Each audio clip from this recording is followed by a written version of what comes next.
সুপ্রিয় দর্শক, আসসালামু আলাইকুম। আরএস কিচেনে আপনাদের সবাইকে স্বাগত। আজকে আপনাদের তৈরি করে দেখাবো শীতকালের ঐতিহ্যবাহী শাহী ভাপা পিঠা। আজকের শাহী ভাপা পিঠা স্বাদ হবে অতুলনীয়। আজকের ভাপা পিঠা খাওয়ার পরে যে কারো মনে হবে বাপের জীবনে এত মজার ভাপা পিঠা কখনো খাইনি। কি বিশ্বাস হচ্ছে না? চলুন শিখে নেওয়া যাক এই শাহী ভাপা পিঠা তৈরি করতে কি কি উপকরণ লাগে এবং কিভাবে বানাতে হবে।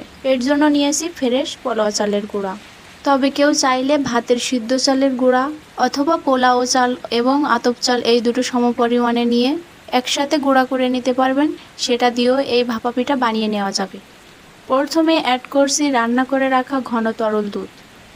আমরা সচরাচর যেটা করি যে ভাপা পিঠা বানাতে পানি ব্যবহার করি। পানির পরিবর্তে যদি দুধ ব্যবহার করেন তাহলে পিঠার স্বাদ বহুগুণে বেড়ে যাবে। মাখানোর পর এটা এরকম হবে যে হাতের মধ্যে চাউলের গুঁড়া লেগে থাকবে না।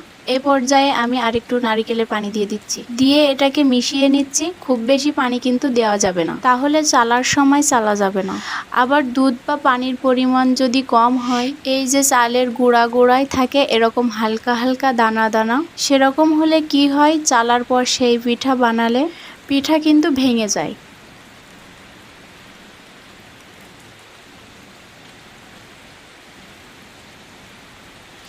আমি ছোট ছিদ্রযুক্ত চালনি ব্যবহার করেছি যেন এই চালের গোড়ায় যে দানা সেটা যেন ছোট হয়। তবে আপনি যদি বড় পছন্দ করেন তাহলে এই যে ছিদ্র এটা যেন একটু বড় বড় হয়, তাহলে চালের গোড়ার দানা বড় হবে। দেখতেই পাচ্ছেন খুব সুন্দর, কিন্তু দানাগুলো বেশ ঝুরঝুরে। আর চালের গুঁড়া যেটা সেটা কিন্তু আটার মতো লেগে নেই বা পাউডারের মতো হাতে লেগে নেই। তো এটা পারফেক্ট পিঠা বানানোর জন্য, শাহী ভাপা পিঠা বানানোর জন্য শাহী কিছু উপকরণের প্রয়োজন।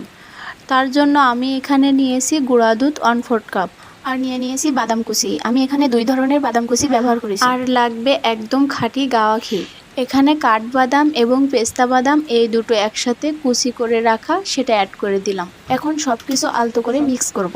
এই সময় মিক্স করা হয়ে গেলে আপনি একটু ঘ্রাণটা নিয়ে দেখবেন। এত সুন্দর ঘ্রাণ, মানে আপনি তখন বুঝতে পারবেন যে আপনি আসলেই শাহী ভাপা পিঠা বানাচ্ছেন। শাহী ফ্লেভার, স্বাদ এবং গন্ধ কিন্তু এটা থেকেই আসবে। এখন এটা দেখে অনেকের মাথা নষ্ট হয়ে যাবে। যাই হোক, যে যার স্বাদ ও সাধ্য অনুযায়ী তৈরি করবেন এগুলো। যাদের সাধ্য আছে তারা বানিয়ে খাবেন, আর যাদের সাধ্য নেই তারা এটা স্কিপ করবেন। নর্মালি নারকেল গুড়, চালের গুঁড়া দিয়ে বানিয়ে ফেলবেন।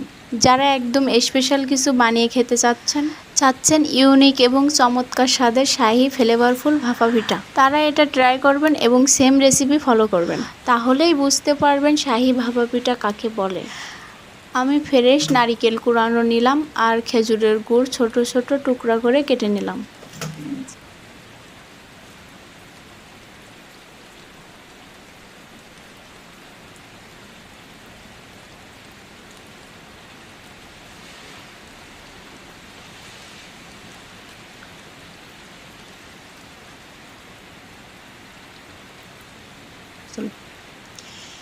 এই যে উপকরণটা আমি এখন দিচ্ছি এটা কিন্তু কোথাও দেখবেন না, হয়তো আপনারা দেখবেন সার্চ করে, কোথাও পাবেন না। যে কেউ এভাবে গুঁড়া দুধ, বাদাম, ঘি মিক্স করে আপনাদেরকে তৈরি করে দেখাবে। অথেন্টিক শাহী ভাপা পিঠার স্বাদ পেতে হলে কিন্তু আপনাকে এটা ফলো করতে হবে। অর্থাৎ এই যে গুঁড়া দুধ, বাদাম, ঘি এই সব কিছু যখন মিক্স করে আপনি ভাপা পিঠা বানাবেন, তখনই আপনি প্রপার শাহী ভাপা পিঠার স্বাদ পাবেন।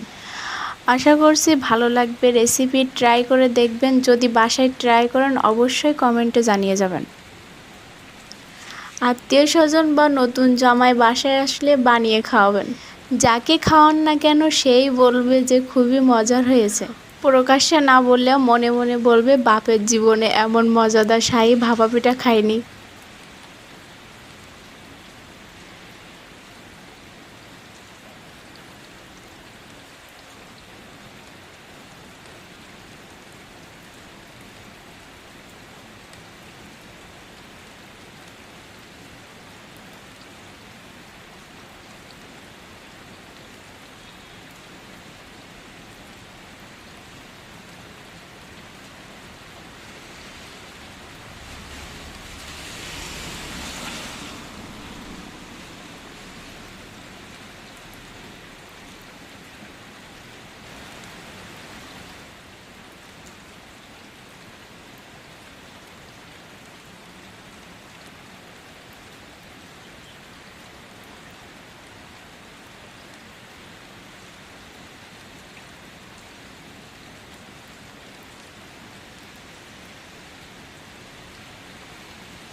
এই শাহি ভাপা পিঠা শাহি ফ্লেভার পাবেন গরম অবস্থায়। যখন গরম গরম এই ভাপা পিঠা খাবেন মুখের মধ্যে এটা সুঘ্রাণী মো মো করবে, তখনই বুঝতে পারবেন শাহি ভাপা পিঠা কাকে বলে। তো রেসিপি দেখে একবার হলেও ভাপা পিঠা বানিয়ে খাবেন, মিস করবেন না। মিস করলেই মিস। কারণ অনেকেই ভিডিও দেখে একটা নেগেটিভ কমেন্ট করে বসেন, তৈরি করে খাওয়ার পর আসলে বোঝা যায় যে কেমন। ভিডিও দেখে আসলে বোঝার কোনো কায়দা নেই। আশা করছি আজকের রেসিপি আপনাদের কাছে ভালো লেগেছে। ভিডিওটি ভালো লাগলে লাইক কমেন্ট শেয়ার করে নিয়মিত চ্যানেলের সাথেই থাকবেন। আর কথা বাড়াচ্ছি না, আপনাদের সকলের সুস্বাস্থ্য কামনা করে এখানেই বিদায় নিচ্ছি। আল্লাহ হাফেজ।